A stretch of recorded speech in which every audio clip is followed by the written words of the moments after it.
Одна из самых наболевших проблем садоводов– это ежегодная и непрерывная борьба с сорняками. Сколько бы их ни полол, они все равно со временем пробиваются в самых разных местах. Многие в безуспешной борьбе применяют химию. Но гербициды не только не действуют на сорные семена, которые хранятся в почве годами, но и травят нашу почву. Более выгодный и экологический вариант– это мульчирование. Но и у этого метода есть свои недостатки. Это недолговечность органического материала, высокая цена, например, коры крупной фракции или декоративной каменной крошки и прочее. Поэтому все больше садоводов склоняются к борьбе с сорняками с помощью тех же растений. И в этом нам сильно помогают неприхотливые почвопокровники. Подобрав быстрорастущие многолетники, вы сможете существенно сократить рост сорной травы и одновременно украсить свой сад. Одним из многими любимых почвопокровников является ясколка. Этот травянистый многолетник из семейства гвоздичные хорошо растет на территории средней полосы. Ясколка не перестает удивлять своей красотой и неприхотливостью. Ее можно высаживать на самом скудном и каменистом грунте. Этот почвопокровник хорошо растет даже среди камней. Приживается в полутени, но самое обильное цветение покажет на открытых солнцеучастках. Цветет ясколка настолько обильно, что за ее многочисленными белыми цветочками не видно ни стеблей, ни листьев. Данный многолетник не только зимует без укрытия на территории средней полосы, но и выносит жару более южных садов. Ясколка очень засухоустойчивая, а это значит, что вам не потребуется ее своевременно поливать. Более того, ее листва сохраняет свой привлекательный вид даже в холодный сезон. Кроме всего, этот многолетник крайне редко поражается болезнями и вредителями. Исключение– это посадка в темном или чрезмерно сыром месте, где ясколка может заболеть грибковой инфекцией. Среди разных видов наибольшей популярностью пользуется ясколка войлочная. Это многолетник высотой до 20-25 см. Хорошо разрастается, с годами образуя роскошные ковры из сизо-серебристой листвы и небольших белых цветов. Цветение этого вида приходится на май-июнь. После того, как ясколка отцветет, ее следует подстричь. Пожалуй, это самый основной уход, который необходим этому растению. Хотя, чтобы вырастить эффектные сплошные ковры без сорняков, первое время потребуется за посадкой следить. Прежде чем высадить рассаду или деленки и осколки, необходимо хорошо перекопать почву, очистить ее от корней сорняков и внести для рыхлости речной песок. Далее проросшие сорняки потребуется своевременно удалять. После, когда куртины достаточно разрастутся, сквозь их густое покрытие сорняки уже не смогут прорастать.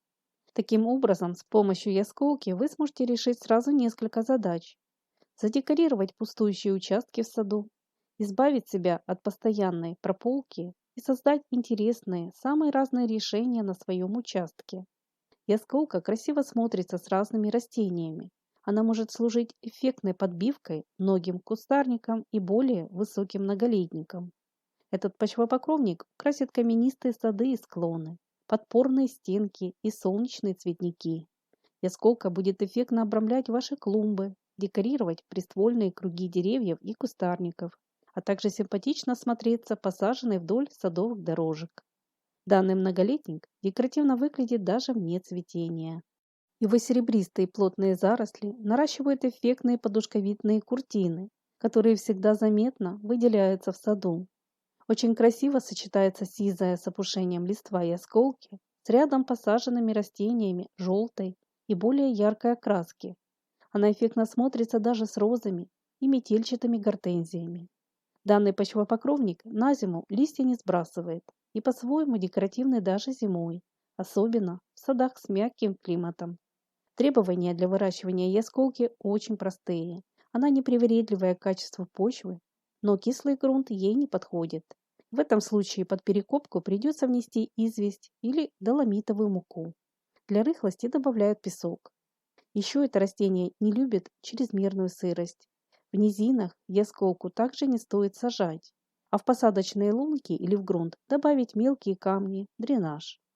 Для поддержания декоративности кустики пару раз за сезон подстригают, а также делят хотя бы один раз в 4-5 лет.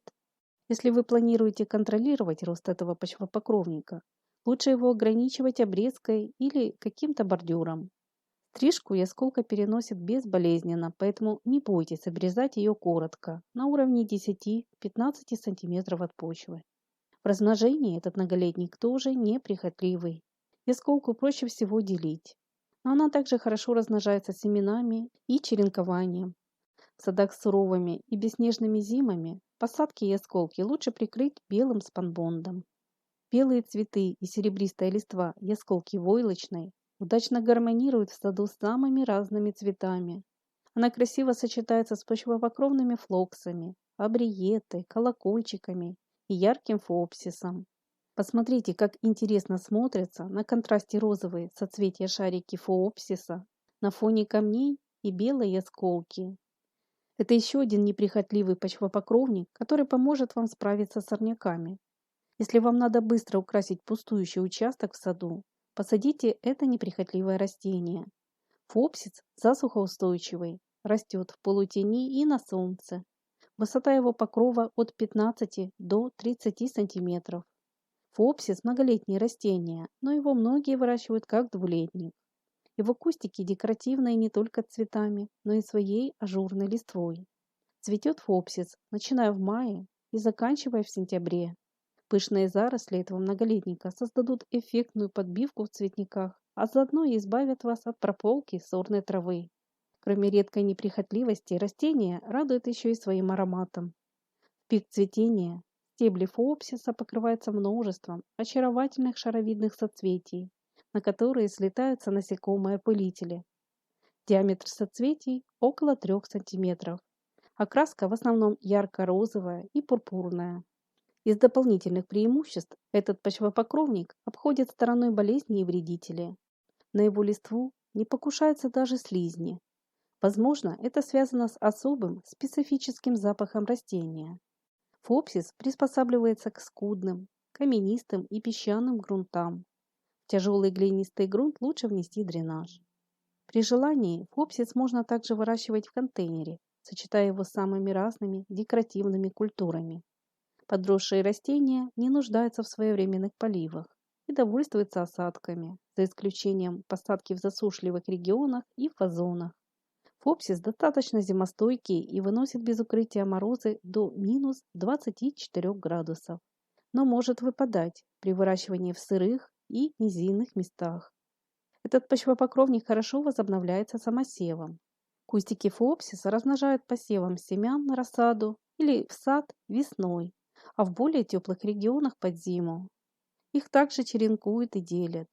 При посадке учитывайте расстояние между деленками. Один кустик способен разрастаться диаметром около полуметра. Для поддержания декоративности после первой волны цветения стебли подрезают. Неспадающие ажурные заросли фоопсиса эффектно выглядят в самых разных местах, особенно в виде пышного, ярко цветущего бордюра.